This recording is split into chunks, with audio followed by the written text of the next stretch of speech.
Candidates for president owe the American people a specific list of individuals they consider for the United States Supreme Court.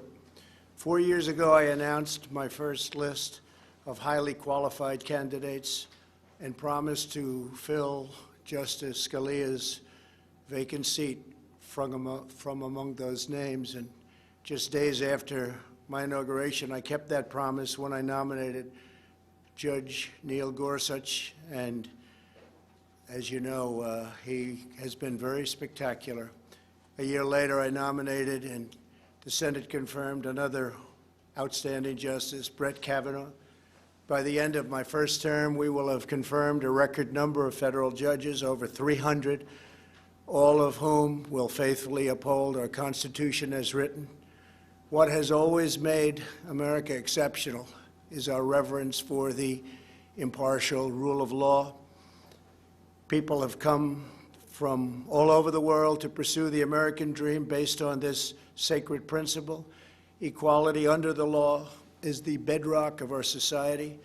It is the principle that inspired American heroes to abolish slavery and end segregation, secure civil rights, and build the most free and just nation in history. Unfortunately, there is a growing radical left movement that rejects the principle of equal treatment under the law. If this extreme movement is granted a majority on the Supreme Court, it will fundamentally transform America without a single vote of Congress.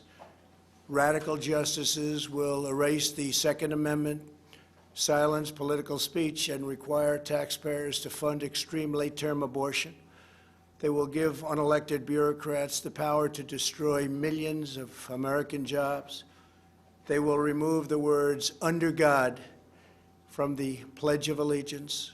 They will unilaterally declare the death penalty unconstitutional, even for the most depraved mass murderers. They will erase national borders, cripple police departments, and grant new protections to anarchists, rioters, violent criminals, and terrorists. In the recent past, many of our most treasured freedoms, including religious liberty, free speech, and the right to keep and bear arms, have been saved by a single vote on the United States Supreme Court. Our cherished rights are at risk, including the right to life and our great Second Amendment.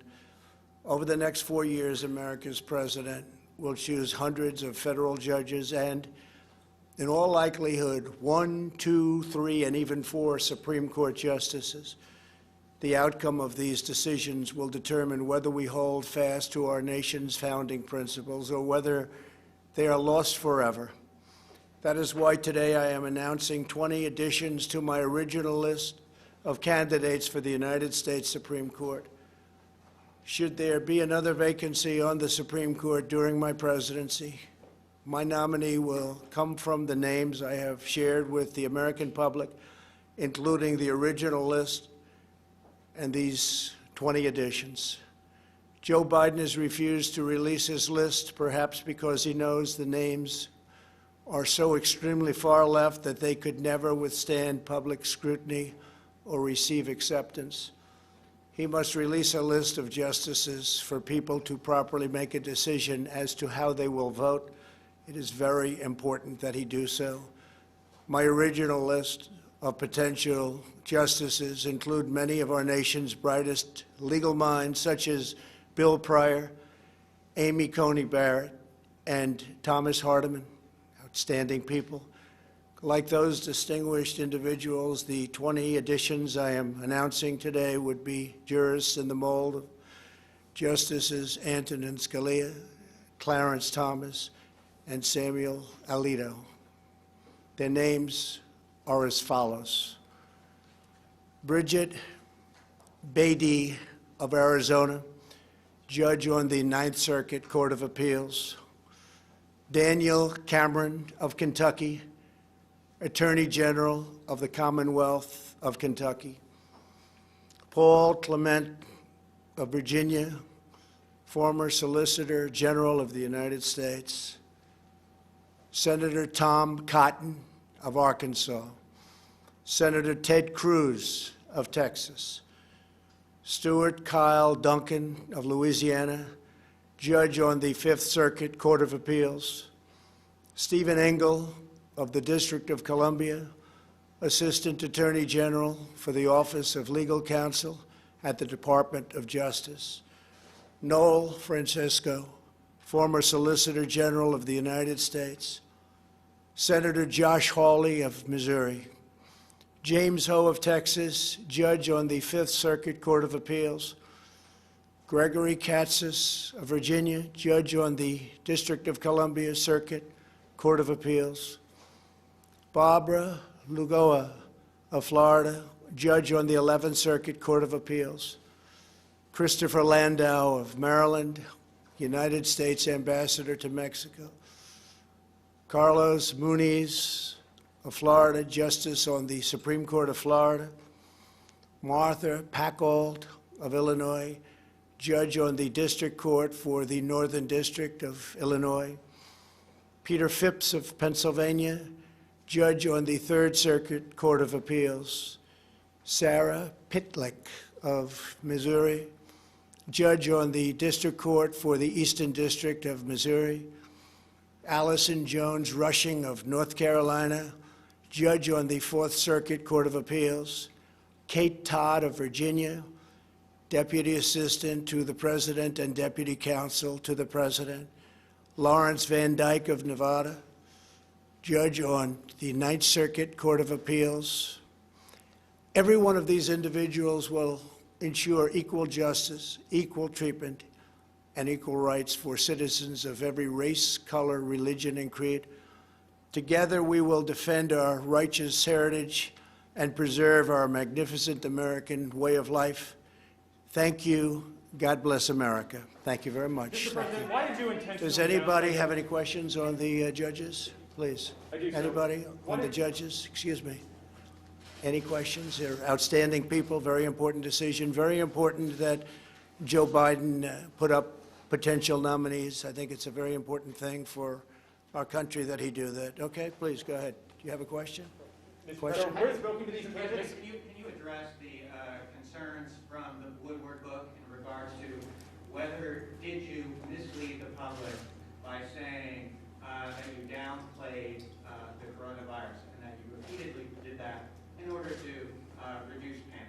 Did you mislead the public? Well, I think if you said in order to reduce panic, perhaps that's so. The fact is I'm a cheerleader for this country. I love our country. And I don't want people to be frightened. I don't want to create panic, as you say. And certainly I'm not going to drive this country or the world into a frenzy. We want to show confidence. We want to show strength. We want to show strength as a nation. And that's what I've done. And we've done very well. We've done well from any standard. You look at our numbers compared to other countries, other parts of the world.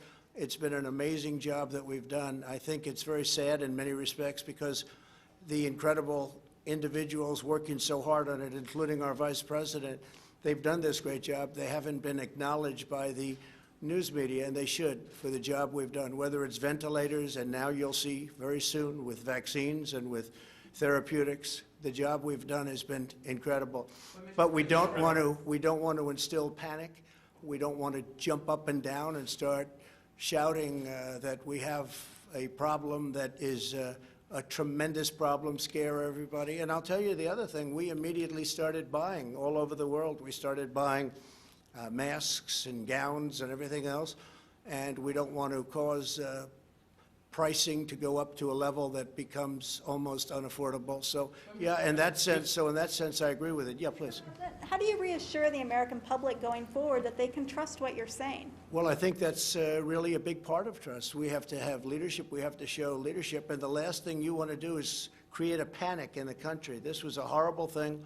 It was sent to us by China. Should not have happened, should never have happened. This is a disgusting, terrible situation that was foisted upon us, and we have to show, we just don't want to use, the best word is panic. We don't want to have to show panic. We're not going to show panic.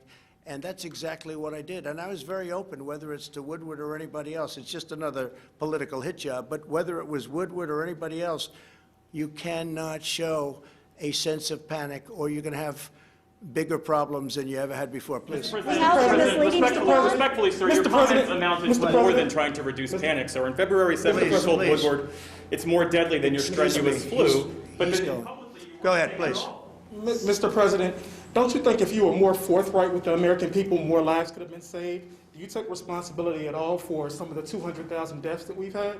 So I think if we didn't do what we did, we would have had millions of people die. We closed up our country. We closed it up very, very quickly, very effectively. We did a job. We learned about this horrible disease, along with the rest of the world, which had to learn about it. And then we opened it up, and now we know the vulnerable. We know who it attacks, who it's so vicious against. And I think we've done, from every standpoint, a incredible job. We shouldn't have lost anybody. Nobody should have lost. China released something that they shouldn't have been allowed to they should not have released. It came out of China. It went to Europe. It went all over the world. Should have never happened. They could have stopped it. They stopped it from going into the remainder of China. It started in Wuhan, and they stopped it. But they didn't stop it from coming to our country. Now, we had to show calm. We had to show, you know, if it was up to you or whoever, I have no idea what he said in the book. And again, it's a book that I gave him some quotes, and frankly, we'll see how the book turned out. I have no idea. You're asking me questions for the first time. But again, the last thing we can show is panic or excitement or fear or anything else. We had to take care of the situation we were given. Now, long before anybody else wanted to do it, I closed our borders to a very heavily infected China. If I didn't do that, we would have had hundreds of thousands more people die. Dr. Fauci said it. Many people said it. It was a great decision. It was a decision I made, and I had to make. It was a decision that a lot of people thought I was wrong. Nancy Pelosi said I was wrong. Joe Biden said I was wrong. They all came back, and they said it was the right decision, and I was way early. That was in January, the end of January I did that. So that was a very good thing we did. Otherwise, we would have had hundreds of thousands more. But if we didn't close the country, we would have been talking about millions of people instead of the numbers that we have right now. You mentioned that you were trying to avoid price gouging, but you mentioned to Bob Woodward that you recognize that this virus spread through the air on February 7th. You didn't begin Project Airbridge until March. You didn't use the Defense Production Act until March. You didn't start ramping up ventilator production until March. You didn't really think it was going to be to the point where it was. All of a sudden, the world was infected. The entire world was infected. Everyone was scrambling around looking where to buy face masks and all of the other things. We've opened up factories. We've had tremendous success with face masks and with shields and with the ventilators. We're now supplying the rest of the world. We have all the ventilators we can use. And remember this, the ventilators were very important. Not one person that needed a ventilator didn't get it. And these are very complex, expensive machines to make. We opened up something like hadn't been done since the Second World War. We've done an incredible job, but we don't want to run around screaming, shouting, oh, look at this, look at this. We have to show leadership. And leadership is all about confidence. And confidence is confidence in our country. And our people have been great. We've been put through a lot by China, by releasing this, by having this come here. We were put through a lot. They could have done something about it, and they chose not to. I am very honored to have presented to you today a list of 20 incredible people, and we will talk later. I'm sure we'll be meeting later in the day. Thank you very much. You were briefed on the threat in January, late January. You knew how